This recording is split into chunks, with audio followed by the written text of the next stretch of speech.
కడపలో శ్రీ కాశీనాయన ఆశ్రమాన్ని కూల్చేసిన అటవీశాఖ అధికారులు, పవన్ కళ్యాణ్ గారి నిర్వహణలో ఉన్న అటవీశాఖ అధికారులు ఒక హిందూ ఆశ్రమాన్ని కూల్చేస్తే సనాతన ధర్మరక్షకుడిని అని చెప్పుకుంటూ తిరుగుతున్న పవన్ కళ్యాణ్ దీనికి స్పందించడానికి కొందరు మొరుగుతున్నారు వాస్తవాలు తెలుసుకోకుండా. అలా మొరుగుతున్న వాళ్ళందరికీ నేను ఈరోజు సమాధానం ఇస్తా, వాస్తవాలతో సమాధానం ఇస్తా. విషయం ఏంటంటే, ఈ కాశీ నాయన ఆశ్రమం అనేది 1980-90 మధ్యలో అటవీశాఖ పరిధిలో అటవీశాఖ భూముల్ని ఆక్రమించి నిర్మించబడింది. అఫ్కోర్స్ అప్పట్లో ఏవి అటవీశాఖ భూములు ఏవి కాదు అన్న చైతన్యం ప్రజల్లో ఉండేది కాదు. అలాగే ప్రభుత్వం దగ్గర కూడా ఒక జాగ్రఫికల్ స్ట్రక్చరైజేషన్ లేదు, ఏవి అటవీశాఖ భూములు వాటి పరిధులు ఎంత అనేది.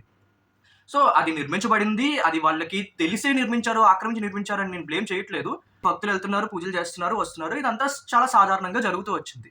అయితే 2005లో అంటే ఆశ్రమం నిర్మించిన తర్వాత దాదాపుగా 25 సంవత్సరాల తర్వాత 2005లో కేంద్ర ప్రభుత్వం నేషనల్ టైగర్ కన్జర్వేషన్ అథారిటీ అనే ఒక సంస్థని ఏర్పాటు చేసింది.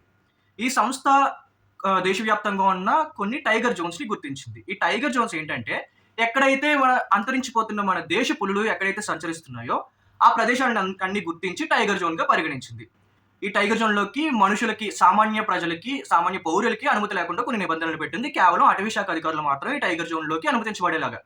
ఎందుకంటే అంతరించిపోతున్న మన పులులకి మన మనుషుల నుంచి ఎటువంటి హాని జరగకూడదని, అలాగే ఆ పులుల నుంచి మన మనుషులకి ఎటువంటి హాని జరగకూడదనే ఉద్దేశంతో సామాన్య పౌరులకి అనుమతులని నిరాకరించింది ఈ టైగర్ జోన్లోకి.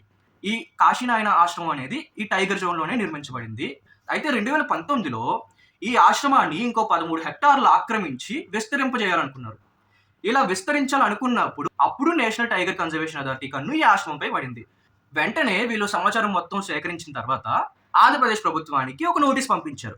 అసలు అటవీశాఖ పరిధిలో ఇలాంటి ఆశ్రమం ఎలా నిర్మించబడింది, ఒకవేళ నిర్మించబడినా ఇన్ని రోజులు మీరు చర్యలు ఎందుకు తీసుకోలేదు, అందులోనూ టైగర్ జోన్లో ఉన్న ఆశ్రమానికి సామాన్య ప్రజల్ని ఎలా అనుమతిస్తున్నారు, రేపు పొద్దున్న ఏదైనా జరిగితే పులులకు కానీ మనుషులకు కానీ హాని జరిగితే ఎవరు బాధ్యత తీసుకుంటారు, ఎవరు బాధ్యత వహిస్తారు అని కొన్ని ప్రశ్నలు సంధిస్తూ నేషనల్ టైగర్ కన్జర్వేషన్ అథారిటీ అనేది ఆంధ్రప్రదేశ్ ప్రభుత్వానికి ఒక నోటీస్ పంపించింది. దానికి అప్పటి ప్రభుత్వం 2019లో ఉన్న జగనన్న ప్రభుత్వం 5 సంవత్సరాలుగా ఎలాంటి స్పందన ఇవ్వలేదు ఆ నోటీస్కి. అయితే 5 సంవత్సరాల తర్వాత మళ్ళీ నోటీస్ పంపించింది టైగర్ కన్జర్వేషన్ అథారిటీ. ఈ టైగర్ కన్జర్వేషన్ అథారిటీ అనేది కేంద్ర ప్రభుత్వానికి సంబంధించిన సంస్థ. ఇప్పుడు కూడా మన ప్రభుత్వం చర్యలు తీసుకోకపోతే నేరుగా వాళ్ళే వచ్చి చర్యలు తీసుకోవడమే కాకుండా మన రాష్ట్ర అటవీ శాఖకి కేంద్రం నుంచి వస్తున్న నిధుల్ని ఆపేయడం జరుగుతుంది, ఆపే అవకాశం ఉంటుంది. అలాగే కేంద్రం నుంచి మన అటవీ శాఖకు వచ్చే సహకారం మొత్తం కూడా ఆగిపోయే పరిస్థితులు ఏర్పడతాయి. పైగా మన అటవీ శాఖ అధికారులు సస్పెన్షన్లు ఎదుర్కోవాల్సి ఉంటుంది, కేసులు ఎదుర్కోవాల్సి ఉంటుంది, ఇలా చాలా సమస్యలు ఎదుర్కోవాల్సి ఉంటుంది మన రాష్ట్ర ప్రభుత్వం కానీ మన రాష్ట్ర ప్రభుత్వ అధికారులు కాబట్టి తక్షణమే చర్యలు తీసుకొని ఆ ఆశ్రమాన్ని కూల్చేయాల్సిన పరిస్థితి ఏర్పడింది. కాబట్టి కూల్చేశారు. సరే కూల్చేశారు, దీనికి ప్రభుత్వం ఎలాంటి స్పందన లేదా, నష్టపరిహారం లేదా అంటే ఉంది. ప్రభుత్వం ఆల్రెడీ అనౌన్స్ చేసింది, ప్రకటించింది.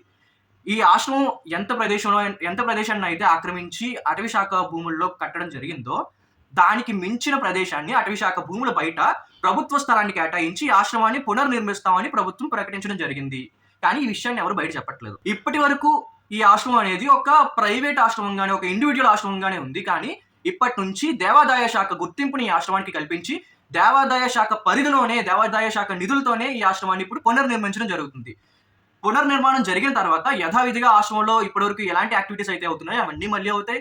అన్నదానం మళ్ళీ జరుగుతుంది, ప్రజలు కూడా ఆశ్రమానికి వెళ్ళి రావచ్చు, భక్తులు దర్శించుకొని రావచ్చు. కాకపోతే ఇకపై మనుషుల నుంచి పులులకు కానీ, పులుల నుంచి మనుషులకు కానీ ఎటువంటి హాని లేకుండా ఈ చర్యలన్నీ కూడా, ఈ యాక్టివిటీస్ అన్ని కూడా జరుగుతాయి అన్నమాట. ఇలాంటి వాస్తవాలు తెలుసుకోకుండా ప్రభుత్వం మీద ఏదో విధంగా బురద జల్లాలి అనే ఇంటెన్షన్తో అవాస్తవాలని ప్రబలింపజేస్తున్న ప్రతి ఒక్కరికి ఈ వీడియోని షేర్ చేయండి.